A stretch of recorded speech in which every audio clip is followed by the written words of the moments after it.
நீங்கள் பார்த்து கொண்டிருப்பது உங்கள் ஜாஷ்வா டிவி. சகல ஜனங்களுக்கும் நற்செய்தி.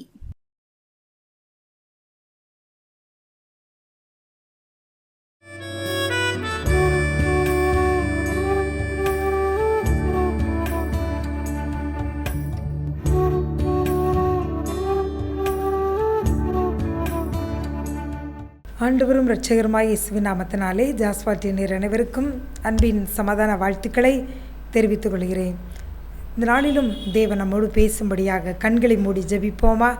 அன்பின் பரலோக பிதாவே, உம்மை துதிக்கிறோம் ஆண்டவரே, சோத்தரிக்கிறோம் அப்பா. நல்லவரே, நன்மை செய்கிறவரே, உம்மை துதிக்கிறோம் சோத்தரிக்கிறோம் அப்பா. தகப்பனே, ஆசையோடு வாஞ்சையோடு ஆண்டவரே நிகழ்ச்சியை பார்க்கிற ஒவ்வொருவர் வாழ்க்கையிலும் கர்த்தர் இடைப்படுவீராக ஆண்டவரே என்ன ஆசையோடு வாஞ்சையோடு இருக்கிறார்கள் அந்த வார்த்தையை ஏற்ற மன்னாவை பிள்ளைகள் கொடுத்து ஆண்டவரே ஆவிக்குரிய மன்னாவை கொடுத்து ஒவ்வொருவரையும் ஆசீர்வதிக்க வேண்டுமாய் செஞ்சுக்கிறோம். இயேசுவின் மூலம் ஜெபிக்கிறோம் நல்ல பிதாவே. ஆமேன் ஆமேன் ஆமேன். இந்த நாளிலும் நாம் ஒரு தலைப்பின் கீழே ஆண்டோடைய வார்த்தையை பார்க்க இருக்கிறோம். வேர்கள்ங்க தலைப்பின் கீழே காரியங்களை நாம் பார்க்க இருக்கிறோம். ஏசாயா 27:6, யாக்கோபு வேர் பற்றி இஸ்ரவேல் பூத்து காய்த்து உலகத்தை பலனால் நிரப்பும் நாட்கள் வரும். இன்னைக்கு ஆண்டவர் சொல்கிறார், யாக்கோபு என்ன செய்ய போகிறான்? வேர் பற்றி. அதாவது நம்ம ஆண்டவர்களை என்ன செய்யணும்? வேர் பற்றணும். வேர் தான் என்ன செய்யுது? வேர் தான் ஒரு தாவரம் நன்கு வளர்றதுக்கு அதுதான் என்னது ரொம்ப மிகவும் அவசியம். வேறு இல்லைன்னு வச்சுக்கோங்க, அது என்ன செய்யாது? அந்த தாவரம் வளராது. அந்த செடி வளராது, அது பலன் கொடுக்காது, அப்படியே அது மாண்டு விடும்.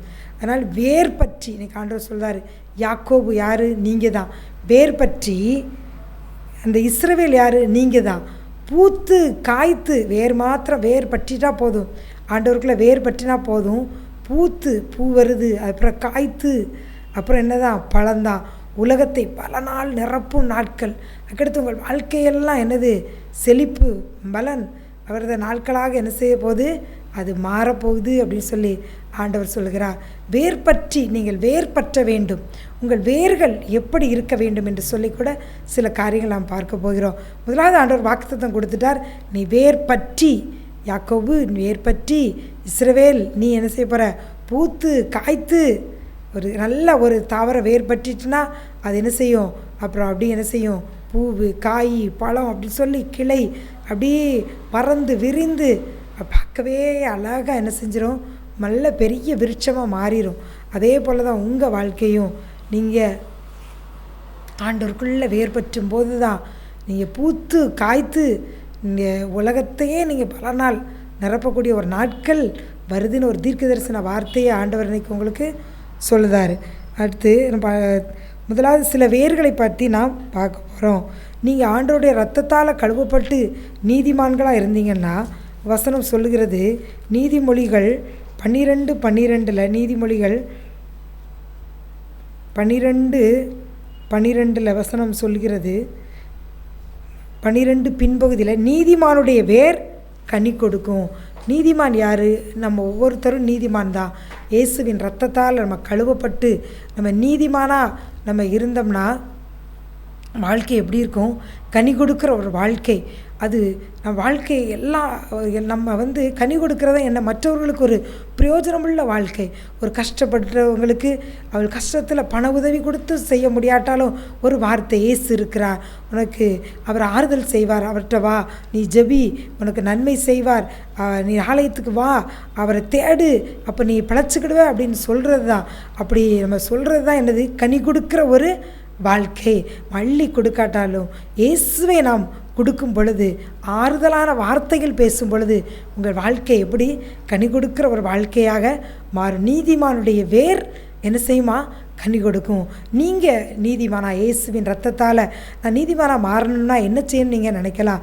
இயேசுவின் இரத்தத்தால் கழுவப்பட்டு, இயேசப்பா என் பாவம் குறைகள் அநேக இருக்குப்பா, அநேக ஆண்டவருக்கு பிரியமில்லாத காரியங்கள் செல்ஃபோனில் பார்க்குறது, தொலைக்காட்சியில் பார்க்குறது, அநேக தவறான பழக்க வழக்கங்கள் எல்லாம் எனக்குள்ளே இருக்குது. இதெல்லாம் என்னை விட்டு மாறணும்.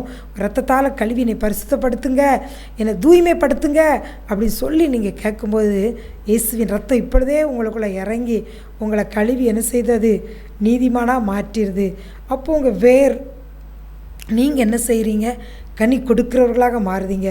நீங்கள் மாத்திரமல்ல, உங்கள் சந்ததி உங்களை பார்த்து பார்த்து வளருகிறார். உங்கள் பிள்ளைகள், என் தகப்பன் இப்படி செய்கிறார், என் தாய் இப்படி இருக்கிறார்கள், உங்களைப் போல அவர்களுடைய வாழ்க்கையும் நீங்களும் உங்களைப் போல உங்கள் பிள்ளைகளுடைய வாழ்க்கையும் ஒரு கனி கொடுக்கிற வாழ்க்கையாக, மற்றவர்களுக்கு ஒரு பிரயோஜனமுள்ள வாழ்க்கையாக, மற்றொரு குடும்பத்தை வாழ்க்கையை கட்டுகிற ஒரு வாழ்க்கையாக, மற்றவர்களை வாழ வைக்கக்கூடியதாக, இயேசுவுக்குள் அநேகரை நடத்துகிற வாழ்க்கையாக, அநேகர் கண்ணீரை துடைக்கிற ஒரு வாழ்க்கை. அதுதான் என்னது? கனி கொடுக்கிற வாழ்க்கை. நீதிமானுடைய வேர் கனி கொடுக்கும். நீங்கள் நீதிமானாக இருக்கீங்களா? அப்போ நீங்கள் நிச்சயமாக என்ன செய்யணும்? கனி கொடுப்பீங்க. நீங்கள் மாத்திரமல்ல, உங்கள் சந்ததி என்ன செய்யும்? கனி கொடுக்கும். ஆண்டவர் சொல்லுதாரு, நீங்கள் வேர் பற்றிக்கணும். இயேசுவை என்ன செய்யணும்? பற்றிக்கணும் சொல்கிறாரு. அடுத்து முதலாவது நீதிமானுடைய வேரை பற்றி பார்த்தோம். அதுக்கு ஒரு சாட்சி கூட நான் சொல்ல இருக்கேன். ஒரு தகப்பனார், அவங்க மிகுந்த கஷ்டம், 3 பிள்ளைகள், கஷ்டப்பட்டு அவங்க அன்றாட வேலை பார்த்து அந்த பிள்ளைகள் என்ன செய்கிறாங்க? படிக்க வைக்கிறாங்க. ஆனால் அவருக்கு அவ்வளவான படிப்பறிவு இல்லாவிட்டாலும் ஆண்டவருடைய வேலைகளை செய்வதில் வருகிற ஊழியக்காரர்களுக்கு, தன்னை தேடி வீட்டுக்கு வர ஊழியக்காரர்களுக்கு அவர் என்ற உதவிகளை செய்வது, ஆலயத்தில் மிஷினரிகளுக்கான ஜபங்களை ஏறெடுப்பது, வாரத்தில் ஒரு நாள் ஒதுக்கி ஆண்டவருடைய ஊழியங்களுக்கு, சுவிசேஷ ஊழியங்களில் கலந்து கொள்வது, அதற்காக காணிக்கைகளை பிரிப்பது, இப்படியாக ஈடுபடுத்தி கொண்டு அந்த தந்தை செயல்பட்டு கொண்டு இருந்தாராம். அப்படி இருக்கும் பொழுது அவர் கஷ்டப்பட்டு அந்த பிள்ளைகள் படித்து ஆளாக்கி ஒரு வேலைக்கு அந்த பிள்ளைகளெல்லாம் வந்தார்கள். தகப்பனார் அதையெல்லாம் பார்த்து சந்தோஷப்பட்டு கொண்டு இருந்தார். அதே போல் அந்த பிள்ளைகள் வாழ்க்கையிலும் அது முதலாவது சொல்லிக்கொள்ளும்படியாக இல்லாவிட்டாலும் பிள்ளைகள் தகப்பனை பார்த்து ஜெபித்து அந்த தகப்பன் வேலைக்கு போய்விட்டு கஷ்டமான வேலை தான் பார்த்துவிட்டு வந்தவுடனே ஜெபம், போகும்போது ஜெபம், இதெல்லாம் பார்த்து அந்த பிள்ளைகளும் தகப்பனை போல எங்கு சென்றாலும் ஜெபம். அப்படியாக அந்த பிள்ளைகள் நீதிமானுடைய அந்த வேறாக இருக்க அந்த பிள்ளைகளும் என்ன செய்கிறாங்களா? பின்பதாக அப்படி இயேசுவுக்காக ஒவ்வொரு பிள்ளைகளும் அவருக்காக, ஆண்டவருக்காக சின்ன சின்ன காரியங்களை செய்கிறதுல உலகத்தில் இன்றைக்கு ஊழியத்தில் அந்த பிள்ளைகளும் ஜொலிக்கிறவர்களாக காணப்படுதாங்க. அநேகருக்கு உதவுகிறவர்களாக, ஆலயம் கட்டி கொடுக்கிறவர்களாக, இயேசுவை பற்றி அறிவிக்கிறவர்களாக, ஆலயங்களிலும் சுவிசேஷங்களை அறிவிக்கிறதிலும் இயேசுவை தகப்பனை போல ஏசப்பாவுக்கு ஊழியம் செய்கிற பிள்ளைகளாக அந்த பிள்ளைகள் கனி கொடுக்கிற பிள்ளைகளாக இருக்காங்க. உங்கள் பிள்ளைகளும் இதே போல், உங்கள் சந்ததியும் இதே போல் இருக்க நினைக்கிறீங்களா? ஒரு நாள் முதலாக ஜெபிங்க. ஏசப்பா, உங்கள் வருகை வரைக்கும் என் சந்ததி எத்தனை இருக்கோ அத்தனையும் அது நீதிமானுடைய சந்ததிப்பா, அது கனி கொடுக்கணும், ஒரு பிரயோஜனமுள்ள வாழ்க்கை என் சந்ததிலாம் வாழணும், அதை பார்த்து நான் சந்தோஷப்படணும். அந்த கஷ்டப்பட்டு வேலை பார்த்த அந்த தகப்பனார் பிள்ளைகள்லாம் இப்படி ஆண்டவருக்காக சேவை செய்வதும், உலக வேலையிலும் பெரிய நிலைமையில் இருக்கேன் பார்த்து அவ்வளவு மகிழ்ச்சியாக கடந்த நாட்களில் அவர் சாட்சி சொன்னார். பிரியமானவர்களே, உங்கள் பிள்ளைகளையும் இப்படியாக வளர்க்க நீங்கள் இயேசுவுக்குள்ளதாக நீங்கள் வேர் பற்றி நீங்கள் இருக்கும் பொழுது உங்கள் பிள்ளைகளும் கனி கொடுப்பார்கள், பூத்து காய்த்து அவங்க உலகத்தை பலனால் நிரப்புவாங்க அப்படின்னு சொல்லி வசனம் சொல்லுறபடியே கர்த்தர் உங்கள் பிள்ளைகளையும் உங்கள் சந்ததியை ஆசீர்வதிப்பார்.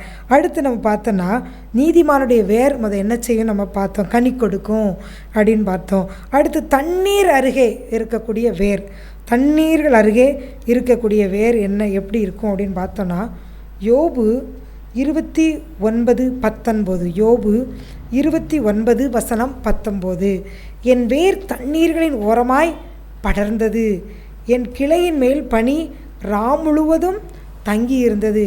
என் வேர் என்னது? தண்ணீர்களின் ஓரமாய் படர்ந்தது. தண்ணீர் எதை குறிக்கிறது? பரிசுத்த ஆவியானவரை குறிக்கிறது. தண்ணீர்கள் இருக்கக்கூடியதாக உங்கள் வேர் என்ன செய்யணும்? இருக்கணும். அதாவது உங்கள் வாழ்க்கை தண்ணீர்கள் அருகே பரிசுத்த ஆவியானவர் நீங்களும் ஒன்றிணைந்து அவர் உங்களுக்குள்ளேருந்து நதியாய் புறப்பட்டு வரக்கூடியதாக இருக்கணும். உங்களுடைய பேஸ்மெண்ட்டை, உங்களுடைய வாழ்க்கையின் அடி ஆதாரமே பரிசுத்த ஆவியானவருக்குள்ளே நீங்கள் ஊன்றி அந்த பரிசுத்த ஆவிக்குள்ளே நீங்கள் நிறைந்து நீங்கள் காணப்படணும்னு சொல்லி இங்கே வசனம் சொல்லுகிறது. என் வேர் தண்ணீர்களின் ஓரமாய், தண்ணீருக்குள்ள ஓரமாய் உங்கள் வேர் அப்படியே படரும் பொழுது உங்கள் கிளையின் மேலே, அந்த கிளையின் மேலே பனி, அப்படியே ஆசீர்வாதமான பனி, வானத்தின் பனி, இயேசுவின் ஆசீர்வாதம், ஆவிக்குரிய நன்மை, உலகத்துக்கு நன்மை எல்லாம் அதில் என்ன செய்யுமா? தங்கி இருக்குமா பிரியமானவரே. தண்ணீர்கள் அருகே உங்கள் வேர் இருக்கணும். ஆவியானவருக்குள்ளே நீங்கள் உங்களை ஊன்ற கட்டப்பட்டு உங்களுக்குள்ள அவருக்குள்ளே உங்களை நீங்கள் ஊன்றி நீங்கள் வளரணும். இயேசுக்குள்ளே நீங்கள் என்ன செய்யணும்? இருக்கணும். அபிஷேகத்தில் நீங்கள் நிறைந்து நிறைந்து நிறைந்து இருக்கணும். உங்கள் தண்ணீர் உங்கள் வேர் தண்ணீர்கள் ஓரமாய் படரணும். படரும்போது தான் அது என்ன செய்யும்? அதில் கிளையில் பனி முழுவதும் என்ன செய்யும்? தங்கி இருக்கும். இயேசுவின் ஆசீர்வாதம் அதுக்கு மேலே தங்கி இருக்கும். நிறைய வெளிப்பாடுகளை கொடுப்பார், அநேக ஜெபக்குறிப்புகளை கொடுப்பார். அநேகருக்கு நீங்கள் ஜெபிக்கும் பொழுது அதன் மூலமாக விடுதலையே நீங்கள் காண முடியும். அவங்க மற்றவங்க வாழ்க்கையில் விடுதலையே கொண்டு வருவர்களாக இருப்பார். தேவன் உங்களை கொண்டு நீங்கள் ஒரு சின்ன வார்த்தை சொன்னாலும் அது மூலம் பெரிய நன்மைகளை தீர்க்க தரிசன வார்த்தைகளை உங்கள் வாயிலிருந்து கர்த்தர் புறப்படும்படி செய்வார். எப்பொழுது தண்ணீர்களின் அருகே உங்கள் வேர் இருக்க வேண்டும் என்று சொல்லி ஆண்டவர் விரும்புகிறார். இன்னுமாக எரேமியா 17:8 எரேமியா 17:8 அவன் தண்ணீர் அண்டையிலே நாட்டப்பட்டதும் கால்வாய் ஓரமாக தன் வேர்களை விடுகிறதும். கால்வாய் ஓரமாக தன் கால்வாய் ஜீசஸ்குள்ளே உங்கள் வேர் அவருக்குள்ளதாக இருக்கணும்னு சொல்லுது. அப்படின்னா தான் எப்படி இருக்கணும்? எப்படி இருப்பீங்கன்னா, மழைத்தாழ்ச்சியான வருஷம், மழையே இல்லை, ஒரு வறட்சி உங்கள் வாழ்க்கையில் ஏதோ ஒரு விதத்தில் வறட்சி வந்துட்டு, ஏதோ ஒரு கஷ்டம், ஏதோ ஒரு கவலை, கண்ணீர், எந்த சூழ்நிலை, அரசாங்கம் எத்தனையோ சட்டத்திட்டங்கள் இதெல்லாமோ கொண்டு வரலாம். என்ன கொண்டு வந்தாலும் அதான் தாழ்ச்சி உங்கள் வாழ்க்கையில் வந்தாலும் வருத்தமின்றி தப்பாமல் கனி கொடுக்கிற ஒரு மரத்தை போல் நீங்கள் என்ன செய்வீங்க? இருப்பீங்க அப்படின்னு சொல்லி ஆண்டவர் சொல்லுகிறார். பிரியமானவர்களே, கடந்த கொரோனா நாட்களில் எல்லா கடைகள்லாம் அடைக்கப்பட்டு வியாபாரமெல்லாம் ஒன்றுமில்லாமல் இருக்கும் பொழுது ஒரு அன்பான தேவ மகன் எப்பொழுதும் குடும்பமாக ஜெபித்து தேவனுக்கென்று அவர் தொழில் பார்த்தாலும் அநேக தசம்பாகத்தை எடுத்து வைத்து ஆலயங்களுக்கும் ஊழியர்களுக்கும் கொடுப்பதில் அந்த மகன் அதிகமான தேவனுக்கே அவருடைய காரியங்களை செலவிடக்கூடிய மகனாக இருந்தார். அவர் அவருடைய வேர் தண்ணீர்கள் ஓரமாய் இருந்திருக்கு, கால்வாய் ஓரமாய் அவருடைய வேர் இருந்ததுனால அவர் இயேசுவுக்கு மேலே ஆசை, பாசம், பற்று அதிகம். இயேசுவுக்காக செய்யணும் தொழிலிருந்து கொடுத்தார். இப்போ தொழிலெல்லாம் முடங்கி அந்த காலங்களில் இருந்தாலும் தேவன் அவரை அவர் சாட்சி சொன்னார். அபரிதமாக இந்த நாட்களில் கூட இப்படி நீ இந்த தொழிலை கடையெல்லாம் திறக்க முடியாட்டாலும் நீ வீடு வீடாக கொண்டு போய் நீ கொடு அப்படின்னு சொல்லி ஒரு வழிவாசல் அவருக்கு திறந்து கொடுத்தாராம் ஆண்டவர். தடையில்லாமல் அவருடைய இருக்கிற பொருட்களை எல்லாம் ஜனங்களுக்கு டைரெக்டாக கொண்டு போய் கொடுக்குற அளவுக்கு அந்த சூழ்நிலையில், அடைக்கப்பட்ட சூழ்நிலையிலும் அவர் வியாபாரத்தை அந்த நேரத்தில் லெகுவாய் செய்யும்படி தேவனே அவருக்கு ஒரு வழிவாசலை திறந்து கொடுத்து அந்த சூழ்நிலையில் மற்ற சூழ்நிலை காட்டிலும் இருந்த சூழ்நிலை, அந்த கொரோனா சூழ்நிலையில் அதிகமான வருமானத்தை தேவன் கிடைக்கும்படி செய்தார். அவன் தேவனுக்காக கொடுத்து தேவனை சார்ந்து தேவனுக்குள்ளதாக தண்ணீர் அவருடைய வேர் தண்ணீர்கள் ஓரமாய் படர்ந்து கால்வாய் ஓரமாக அந்த வேர்கள் இருந்ததுனால வாழ்க்கையில் ஒரு ஆசீர்வாதம். உங்கள் வேரும் இயேசுக்குள்ளதாக இருக்கட்டும், இயேசுவை சார்ந்து இருக்கட்டும் என்று சொல்லி இன்னைக்கு ஆண்டவர் உங்களுக்கு ஒரு ஆலோசனை சொல்லுகிறார். அடுத்தது நாம் பார்த்தோமானால் இயேசுவுக்குள் இருக்கும் வேர். யோபு 14:8 யோபு 14:8 அதன் வேர் தரையிலே பழையதாகி அதன் அடிக்கட்டை மண்ணிலே செத்தாலும். அதன் வேர் தரையிலே பழையதாகினா என்ன? ஏதோ ஒரு பிரச்சனை பாடு. யோபுக்கு எல்லாம் இருந்துச்சு, நல்லா அவன் துதித்து அவன் ஆண்டவரோடு இருந்தான். பிள்ளைகள் ஒவ்வொரு இடத்துல போயிட்டு வரும்பொழுதும் அவங்களுக்கு என்ன செஞ்சான்? அவன் பலிலாம் செலுத்தி சந்தோஷமாக தான் இருந்துகிட்டு இருந்தான். ஒரு பிரச்சனை வருது, அதான் அவனுடைய வேர் தரையிலே பழையதாகி வேறு தரையில் பழதாகி அதன் அடிக்கட்டை என்ன செய்து மண்ணிலே செத்தாலும் அது அடித்தாண்டு அந்த ஒரு காஞ்சி போய் ஒன்றும் இல்லாமல் போனாலும் தண்ணீரின் வாசனையால் பரிசுத்த ஆவியானவரின் வாசனையால் அது என்ன செய்து துளிர்த்து. உங்கள் வாழ்க்கையை அப்படித்தான். ஏதோ ஒரு பிரச்சனை, பாடு, கலக்கம், போராட்டம், நிந்தை, அவமானம், இதனால் அவ்வளோதான் வாழ்க்கை. இந்த வேறு எனது பழையதாகி செத்து போன ஒரு நிலைமை, வாழ்க்கை ஒன்றுமில்லாமல் போய்விட்டது அப்படி சொல்கிறீங்களா? இன்றைக்கி தண்ணீரின் வாசனை இயேசு உங்கள் வாழ்க்கையில் வரும் பொழுது, இயேசு இல்லாத வாழ்க்கை அப்படித்தான். வேறு என்ன செய்யும்? பழையதாகி அடிக்கட்டை செத்தது போல காணப்படும். உங்கள் வாழ்க்கை அப்படி காணப்படுதா? தண்ணீரின் வாசனையால் அது துளிர்த்து தண்ணீரின் வாசனையால் பரிசுத்த ஆவியானவர் இயேசு வரும்பொழுது உங்கள் வாழ்க்கை என்ன செய்யும்? துளிர்க்கும் பொழுது அது என்ன செய்யும்? இளம் மரம் போல் என்ன செய்யுமா? கிளை விடுமா? என் வாழ்க்கையாக இப்படி மாறிடுச்சு அப்படின்னு சொல்லி நீங்களே ஆச்சரியப்படுற அளவுக்கு அது என்ன செய்யும்? இளம் மரம் போல அது கிளை விடும் என்று சொல்லி இன்னைக்கு ஆண்டவர் சொல்லுகிறார். அதற்கு நீங்கள் என்ன செய்யணும்? இயேசுக்குள்ளதாக உங்கள் வாழ்க்கை என்ன செய்யணும்? இருக்கணும். இயேசு வந்தால் தான் அந்த வாசனையால் தான் உங்கள் வாழ்க்கை என்ன செய்யும்? துளிர்க்கும். உங்கள் சுகவாழ்வு என்ன செய்யும்? சீக்கிரத்தில் துளிர்க்கணும்னா நீங்கள் யாரை பிடிச்சிக்கணும்? இயேசுவை பிடிச்சிக்கணும். இயேசு வாங்க, என் வாழ்க்கை என்ன செய்யுது? இப்படி என் வேறு எல்லாம் பழையதாகி மண்ணில் செத்தது போல ஒரு சூழ்நிலை. அவ்வளோதான். அந்த செடி, அந்த தாவரம் ஒன்றும் இல்லாமல் அது மக்கி கிடந்தது போல ஆகிற மாதிரி உங்கள் வாழ்க்கையும் ஒன்றும் இல்லாத போல, ஒன்றுமே இல்லை, எல்லாம் வெறுமை, பூஜ்யம்.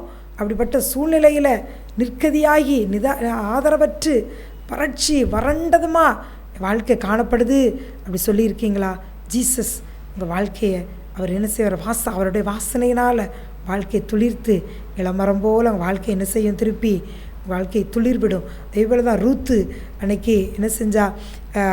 அவருடைய மாமி சொன்னால், நீங்கள் என்கிட்ட ஒரு நன்மையும் இல்லை, என் பின்னாடி வராதிங்கன்னு சொன்னபோது அவள் சொன்னால், உங்களுடைய தேவனே என்னுடைய தேவன், உங்களுடைய ஜனம் என்னுடைய ஜனம் அப்படின்னு சொல்லி வாழ்க்கை ஒரு பட்ட மரம் போல தான் இருந்துச்சு. ஆனால் அவள் மாமியோட என்ன செஞ்சா? அவள் விடாது பற்றி கொண்டு வந்தா.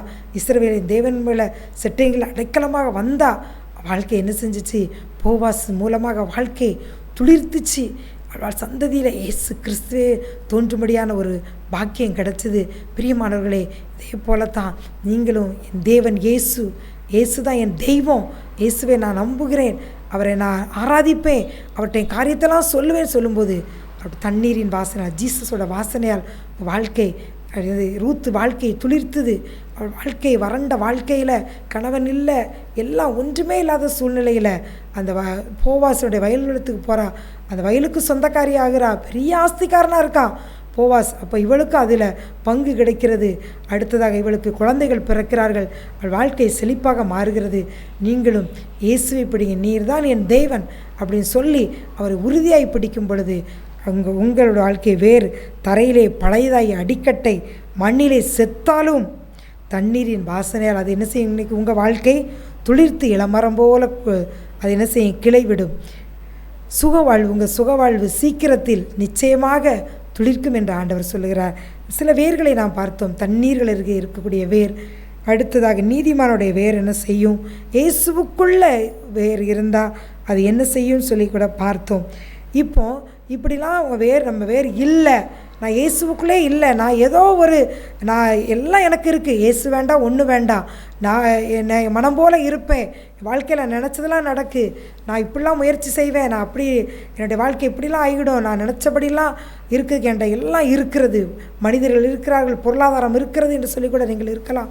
இல்லை என்றால் இயேசுவே எனக்கு வேண்டாம், எனக்கு மற்ற காரியங்கள்லாம் இருக்கிறது, என் வழிபாடுகள்லாம் இருக்கிறது, இவைகளுக்கு எல்லாம் எனக்கு போதும் என்று சொல்லி நீங்கள் இருந்தீர்களா?